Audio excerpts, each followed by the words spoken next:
پھر اس کو counter check کرنا وہ ہمارا کام ہے، وہ ہماری ذمہ داری ہے۔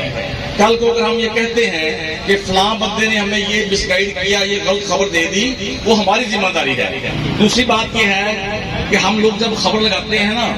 جب ہم خبر لگائیں پازیٹیو، چلو لگا دی دبنگ کاروائی، لگا دی 10 گرام چرس برآمد ہوگی، دبنگ کاروائی، دبنگ تھاندار لگ جائے، چلو کوئی بات نہیں۔ لیکن جب آپ کسی کے خلاف خبر لگاتے ہیں اس کو ہمیں 1000 مرتبہ سوچنا چاہیے۔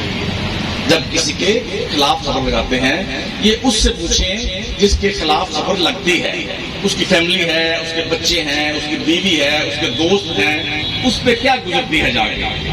اس کا ورشن لینا چاہیے، اس کا موقف لینا چاہیے، اس کے بعد ہمیں خبر لگانی چاہیے۔ اگلی بات ایک اور آخری بات کہ یہ جو دیکھیں جو بڑے ادارے ہیں، جو بڑے ٹی وی چینلز ہیں، بڑے اخبارات ہیں، ان کی اپنی اہمیت ہے، ان کی اپنی اتھینٹسٹی ہے، ان کی اپنی شان و شوکت ہے۔ لیکن جو چھوٹے ادارے ہیں وہ ایسی بات نہیں ہے کہ ان کی اہمیت نہیں ہے۔ اگر کوئی کسی کے پاس چھوٹا ادارہ ہے اور اس کی خبر بڑی ہے، اس میں خبریت ہے، اس میں امپورٹنس ہے، تو آپ یقین کریں کہ جتنا ایکشن بڑے ادارے کی خبر پہ ہوتا ہے اتنا ہی ایکشن چھوٹے ادارے کی خبر پہ بھی ہوتا ہے۔ لیکن آپ کی خبر اتھینٹک ہونی چاہیے، آپ کی خبر کو کوئی جھٹلا نہ سکے،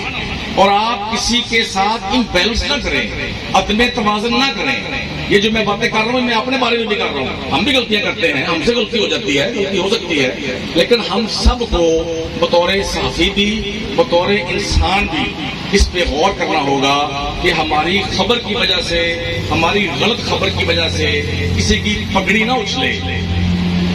کسی کی انسلٹ نہ ہو، کسی کی توہین نہ ہو۔